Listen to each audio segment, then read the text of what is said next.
Dennis, why don't we get started?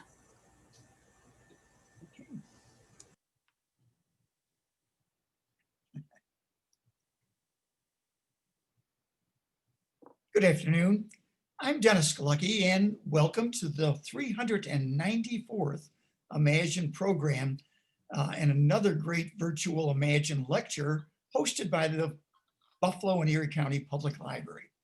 Thank you so much for joining us today. This program marks the beginning of our 12th year of presenting the Imagine Greater Buffalo series at the downtown Buffalo and Erie County Public Library. The Imagine program is created by ImagineLifelongLearning.com and the Center for the Study of Art and Architecture, History and Nature, or C-SAAHN, as I like to call the acronym. We're going to start with our speaker shortly, but first, a little housekeeping. Everyone watching will be muted during our speaker's presentation, which will last about 15 minutes. We'll have plenty of time for questions at the end. If you have a question, please type it into the chat box and we'll get to as many as we can. This program is being recorded. You'll be able to watch it again later on the library's Facebook and YouTube channel pages. As a reminder, we'll be here on Zoom every Tuesday at 12:30 p.m. with a great lineup of local speakers. Today's featured speaker is Lucy Connery, Executive Director of the Wellness Institute of Greater Buffalo and Western New York. She took over as Executive Director for Phil Haberstroh in July of last year after the Wellness Institute's 30+ years of success in creating healthy communities in our region. Lucy Connery has experience living, working, and playing in rural, urban, and suburban neighborhoods in Central and Western New York. As Executive Director, Lucy Connery has focused the Wellness Institute's efforts on three main areas. First, by improving the health and wellness of youth in Western New York. Second, by addressing community walkability and engagement in walking as a form of regular physical activity for individuals of all ages.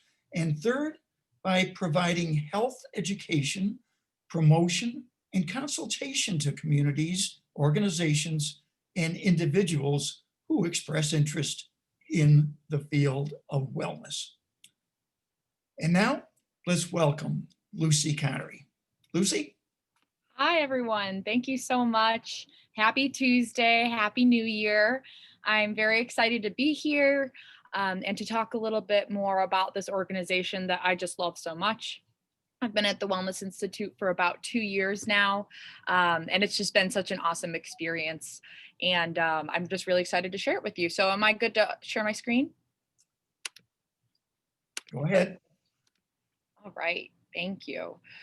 So yes, so we are the Wellness Institute of Greater Buffalo, but we do love to go by Healthy Communities 2030. It's one of our biggest initiatives right now. So the Wellness Institute was founded in 1989 by Phil Haberstroh, the man, the myth, the legend.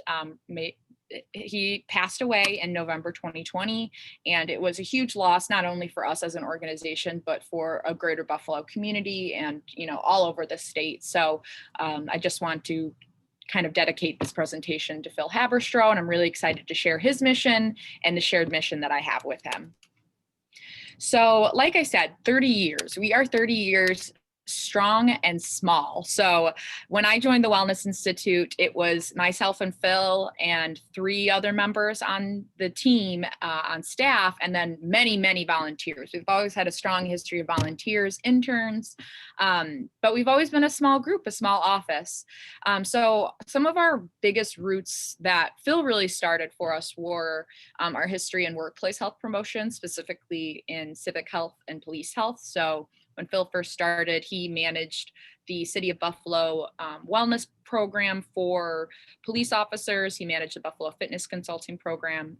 So for police officers and with people that worked for the city of Buffalo. He managed their workplace wellness initiatives, which was really great. So he did that, like I said, for over 15 years. And then also, it's funny because the Wellness Institute is small. And so sometimes people don't know about us, but Phil would love to say, you know us, even though you don't know us, because when you're driving into Buffalo and you see the All America City sign, I always laugh because it used to annoy me. I used to say, shouldn't it be All American City? Why does it say All America City? And it's because Buffalo and the Buffalo Niagara region were awarded All America City designations by the National Civic League. So this is a nationally recognized group. And every year they get hundreds of applications, if not more, for cities that want to say, we're an All America City, which means we demonstrate values that we as a city or as a region can work together, can overcome obstacles, and can demonstrate strong social capital. So social capital is our network of relationships and also the norms of trust and reciprocity in these relationships. So it's not only, yeah, I know my neighbors, but it's also, I know my neighbors, and if I had an emergency, I would drop my kids off at their house and go, and I know that they would do the same, so it's a beautiful thing. And Buffalo and the region have been designated All America Cities twice, in 1996 and 2002. And so that's kind of something that we're so proud of because Phil really spearheaded it, and it brings recognition to our entire area. So we have those 30 years of history, and in those 30 years, we did a lot of different things. And I'd kind of like to break down how we do what we do, because it feels very complicated, but it's very simple, and it's very strategic and effective, which I love. So we follow best practices. So the World Health Organization's Ottawa Charter for Health Promotion, that launched in 1989 as well. And that was kind of the launch of when the Healthy Communities Movement, which is an international global movement, was coming from Canada to the United States. So once Phil Haberstroh basically caught wind of this, he loved it. So the Ottawa Charter for Health Promotion basically outlines 5 activities that can help us promote health. So one is programs. So some programs that we do include our walking events, going to schools and doing physical activity events or educating about mental health. It also includes policies. So something that we were really integral in was making sure that all schools in New York State have to have a district wellness policy. So that's across the entire state. And that wasn't approved before, which is so key because our kids, just like adults at work, spend a lot of their life in the classroom. And so it's important for health and wellness to be incorporated into our school environment. So policies can be really important in facilitating health promotion. Another way to promote health is through capacity building. So something we did just this year was doing virtual trainings. We want to promote walking in our neighborhoods, but sometimes walking can be a barrier for anybody because sidewalks might not be completed, or there might be unsafe signs or things like that, just not complete streets in a way. So we did a training so that individual members could assess their community walkability. Now, it's one thing to teach someone to assess their own walkability, but then we also build capacity and build confidence and empowerment by helping community members bring their data that they collected, their walkability, to public officials as well. So taking that step of taking ownership of your own community, of your own health and wellness, and saying, hey, I have these problems, I can't walk and get active, and then bringing that to policymakers who can make choices about that, which is a really powerful thing. Another way that we promote health is through communication. So whether it's social media, whether it's Zoom, whether it's print, communicating with not only community members, but again, public officials, working intersector to make sure we're all on the same page and all working together instead of working in these silos and working separately. And lastly, the 5th dimension of the Ottawa's Charter for Health Promotion is environmental changes. So it could be as simple as, adding a bench to a park so that people might go in the winter because, being active in the winter can be hard, but making things aesthetically pleasing can help with the utilization of parks, and also, beautifying vacant lots has been proven to show improved levels of social capital and perceptions of safety. So those are 5 ways that we promote health in our communities. And we do this through partnership. Nothing is done alone. So this partnership is with people like Dennis Galucki and C-SAAHN and Imagine. It's also done through partnering with local school districts. So we partner with Buffalo Public School, West Seneca, Lackawanna, Orchard Park. We have relationships with all these different schools locally to promote health for all populations. So although it is a big piece to chew off, I'll call it, we do like to be comprehensive in that we work with youth, adult, and older adult. We work across the lifespan, and we want to make sure that we're addressing all aspects of health. So again, best practices. The 3-4-50 framework is something that we follow, and how can we address health? In what ways? The 3-4-50 framework is basically that 3 health behaviors, which include smoking tobacco products, engaging in regular physical activity, and having a balanced nutrition. Those 3 activities contribute to 4 chronic diseases. And those 4 chronic diseases include the big hitters like cardiovascular diseases, cancer, diabetes.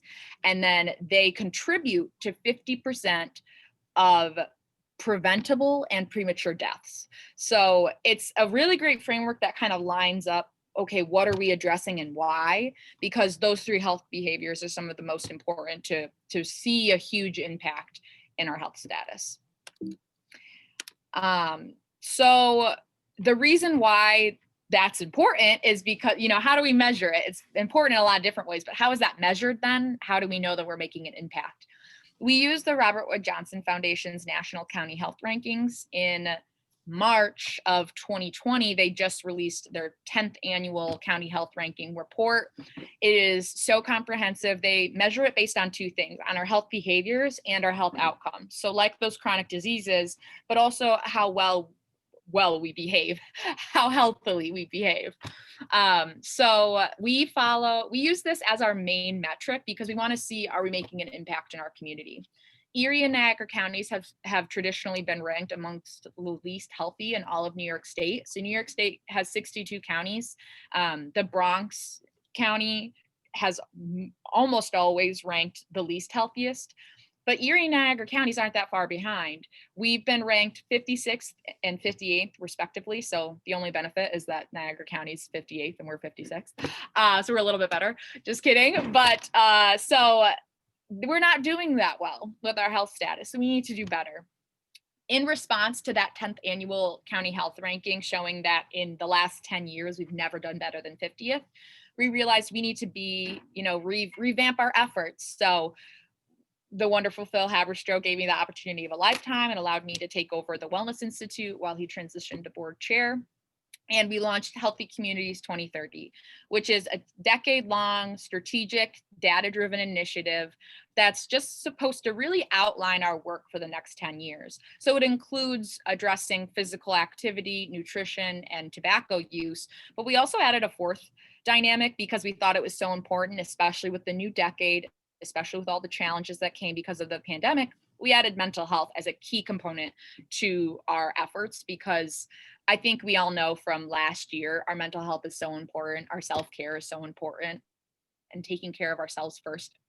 It makes it easier for us to take care of each other, to follow guidelines, and to be safe. So we added that dimension, and I'm really proud of it. I'm very excited about it because it's such an important component of health. So we get this question all the time: how did the pandemic impact your work at the Wellness Institute? We will never stop. Like I said, we are small but strong. We are wellness warriors. And even when the pandemic hit, we were working remotely. We were launching wellness kits for people while they're at home and stuck at home and quarantining.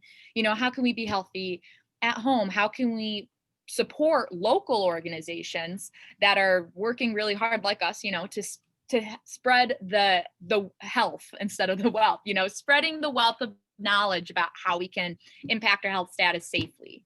And so with this new decade of work, we had all these plans. We outlined our focuses to address youth health specifically because our future is youth, and we need to support that health first, but also supporting walking initiatives, because everyone can walk or roll, and we want to make the easiest choices the healthier choices. So getting out and getting active by walking just 30 minutes a day improves your health status measurably. You know, the 10,000 steps a day is a myth. It is actually closer to 7,500, and that's when you start to see the health benefits, and it kind of like tapers out there. So that's, you know, just spreading information about how we can get active, and just kind of letting people know what is known about our health status, like the myth about the 10,000 steps, like how your phone tracks your steps. So even if you don't think you're getting out and walking, you probably are. A lot of this can be really empowering, and that's a lot of what we want to do, is empower our community members, work with our community members to say, you know, because you've got to take ownership of your own health, but you also need support of people like our local government, of nonprofits, of the private sector, to make being healthy something easy. And so with the passing of Phil Haberstroh, though, it just kind of made us reflect on the initiative, reflect on our activities. And we do want to keep promoting Healthy Communities 2030 and comprehensive health and wellness. We do just really want to honor this man, though. So some things to look out for us is honoring Phil by launching our Phil's Mafia campaign. It's a fundraiser, $30 for the 30 years that Phil ran the Wellness Institute, it for anyone who's able or who knew him, just because he was an amazing man that did so much for our community.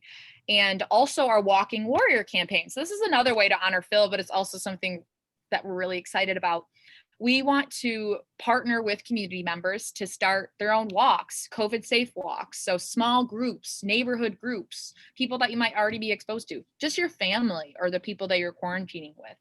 Getting out and getting walking, wearing your masks, whether it's winter or not. You know, there are a lot of great initiatives that we partner with, like the City of Buffalo Winter Mission, which has to do with sidewalk clearances, park activation, again, creating opportunities so that our community members can get healthy and get active.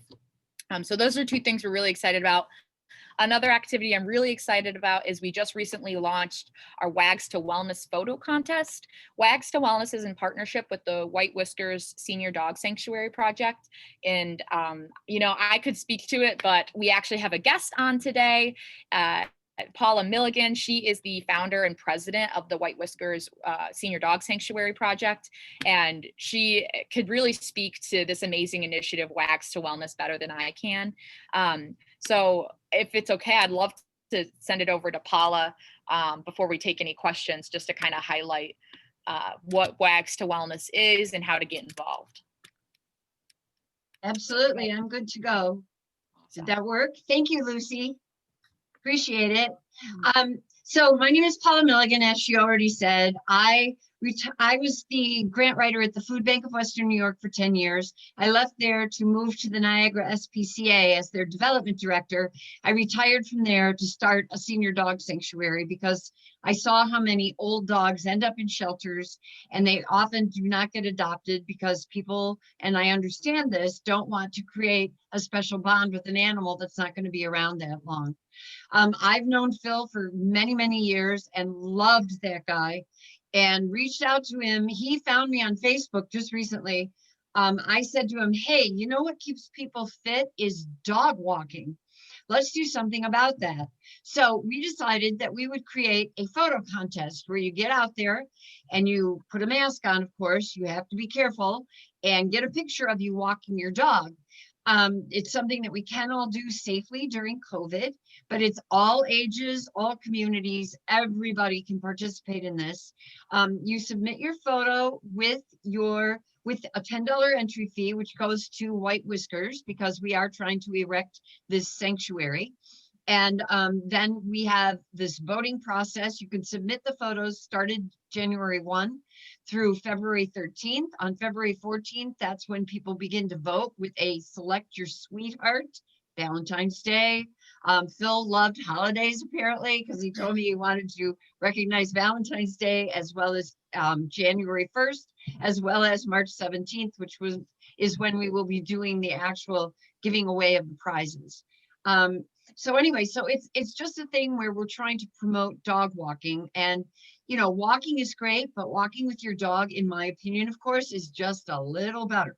So so that being said, if you would like further information on this, please go to our website, which is White Whiskers, plural, WNY.org, whitewhiskerswny.org. All of the information about the contest is there. I'm trying to Amazing. be succinct. It's not my forte. No, I was gonna say that was perfect. Thank you so much, Paula. And the prizes really are amazing for dog walkers or winter walkers. It's a great opportunity to just get out, get active, start your New Year's resolution right. And yeah, I'm really excited about it. The prizes are incredible. His and hers bikes, wonderful baskets with fitness activities. So there's really so many prizes. I think one, I could be wrong. Is it an air fryer or something? like that? Yes. Yeah, Healthier. exactly. fryer. So yeah, Aria air fryer and rotisserie. And I'm not a cook, so that would be lost on me. But I know there's other people out there who would be. exactly. So we're just so excited. That wraps up my portion of the presentation, but I would love to hear if anyone has any questions, any comments. I'm ready for them. Well, Melissa, let's start with you. Have we received any in the chat room? We have not. Well, then we can chat amongst ourselves here. This dog issue is just so perfect that I always tell people they're lucky to have dogs that take them for a walk. And then they're doing themselves a favor as well as the dog. But I'm not, our listeners may or may not be familiar with the organization that it's supporting. Can you elaborate a little bit more? How long have they been around? Are they local? Are they around the country? What? Tell us more about that. You mean White Whiskers, sir? White Whiskers, yes. Okay.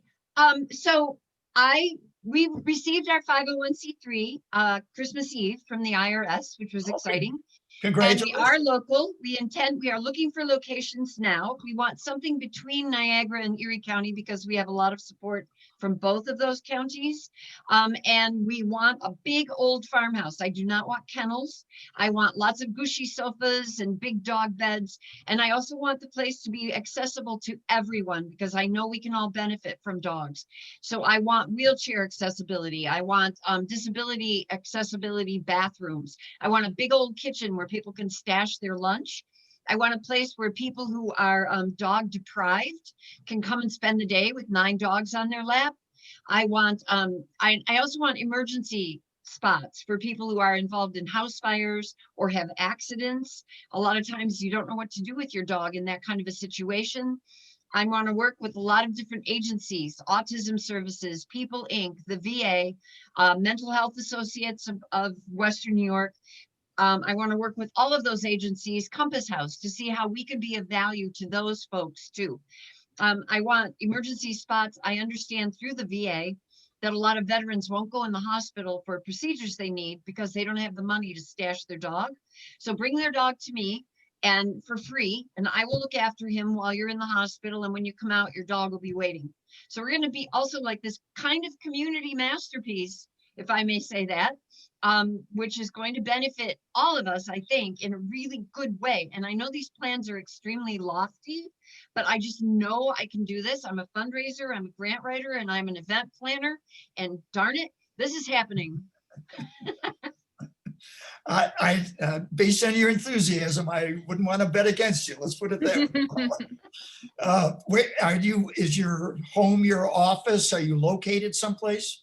Not yet. I'm actually out of my house right now, where I have a couple of ancient dogs, Doug and Lucy, and I've had like a bunch of dogs because I tend to adopt the sickly elderly ones. So I have 27 boxes of ashes, but I don't have any 2-legged children, so that works out well for me. And I don't have to pay for college or rehab. Yay! So that works out as well. Sorry, I'm a little caffeinated today as well. Yikes. Never. Anyway, but we definitely will have this facility. I'm going to live there because I want a presence 24/7. I do not want the dogs being by themselves for 10 to 12 hours, which a lot of shelters are forced to do because they just don't have the manpower to do that. But I'm going to make sure I live right there. And yes, we'll definitely, I'm sorry. Do you have a kennel associated with your house? Or are the dogs, do you see dogs living in your house? And my follow-up question is, I've always thought, whether it's prisons, whether it's nursing homes, dogs that you're describing that others may not want could be so loved both ways in those types of facilities. Do you envision that at all? I sure do. And right now I'm just in my house while we are looking for a location. So I just have my personal dogs with me here in my house. Once we have that location, what I'm going to want is a separate residence for me, very modest, just because I don't want a volunteer showing up at the end of my bed at 6 o'clock in the morning with a leash saying, hey, I'm ready to walk dogs. That'll be a little creepy for me. So don't want that to happen. So the dogs will be separated, but I'll still be near enough, and we'll have alarm systems built in. And I'm sorry, I already forgot your other question, and I know it was an important one that senior citizens. A lot of people go into nursing homes and then they have to leave their dogs behind. I want to make sure that if that should happen, we at least try very hard to get that person to be able to either visit their dog or we will get their dog to them. Because I think that's a critical part of the aging process. When you love dogs, you don't ever want to be without one. And I understand that completely. So my feeling is if we can get dogs there, and I'm open to wherever we can help. So if that would be the prison system or whatever, I'm good with that. If I can make it happen, it will. And one last point, do you feel you'll have others helping you to have set up a not-for-profit? You have to show that others are involved. It's just not a personal crusade. Do you have others that have the passion for the mission that you're involved with? We are unbelievably popular, which is great, much more popular than ever I was in high school. But we're great. I have 750 committed signed up volunteers already. And we have nothing really for them to do except help us network and get the word out. We don't have dogs to walk or anything like that, but that's how popular this is. Every time I mention this to anyone, they immediately drink this Kool-Aid and they're on board. It's great. You and Phil must have been a wonderful team to get together. They were such a good team, tag teamers. Well, and I can speak personally about that. Phil, I could just drop in his office. You're located in City Hall. He was then, and chat. And he's a great listener. And immediately he would have a sense of what idea you were expressing. We do since 2016. Phil was the first person on board. We do a reflective walk after Pope Francis wrote an encyclical on care of our planet, Laudato Si. And every first Sunday from 10:45 to 11:30, we would meet near the casino in Delaware Park and go for 3 different walks in 3 different seasons, spring, summer, and fall. And he would be there for every one of those. And then we would reflect. I've uploaded the reflections on our webpage at imaginelifelonglearning.com. Just go to the audio catalog. And because the Pope invited us to stop, look around, and see beauty. And there are so many beautiful places in Buffalo, so that the Walk Western New York dovetailed nicely with the idea of all of the walks that Explore Buffalo does, that the Garden Walk promotes at the end of July every year. All of these are about something else, but they include the walking element, which then includes the wellness element. And finally, we were getting involved with the second Tuesday of June, and I hope to, in Phil's honor, keep pointing towards it. That day is called Global Wellness Day. You can go online and see, look up Global Wellness Day. And it's a newer organization that's simply pointing to wellness around the planet. So I thought that Phil enjoyed that connection. He had been aware of it as well. And as such, I think Phil's memory can live on with the passion of all those people who felt, including your 750 folks that are pointing to dogs, but we're all pointing to walks maybe along Grand Island, urban design issues about walkability and pedestrians and bicyclists. And Phil would just help encourage Go Bike, Explore Buffalo, many other organizations to do their thing because it fell under the umbrella of wellness, that a community that was working together and encouraging the microcosms to develop would end up in a macro community. And then we can move up the ladder for the Robert Wood Johnson's annual report. It should be an embarrassment to us that we are as low as we are. We've got a medical campus, we have a medical school, we have great hospitals, good people. We can do better. And I think in Phil's honor, we should try. And that's what I sense you doing, Lucy, to keep the Wellness Institute in front of us. And then if it's meant to be, people will gather around your leadership and do the best we can to do it for our sake and for Phil's. Absolutely. Dennis, I know we don't have a lot of time, but there was a question. Someone asked, are there opportunities for volunteering with the Wellness Institute? And Lucy, perhaps you can give some contact info for someone who maybe wants to reach out to you after this presentation. Yes, absolutely. Thank you. And I also do want to thank so many people. I see so many people in here. I was looking while we were chatting.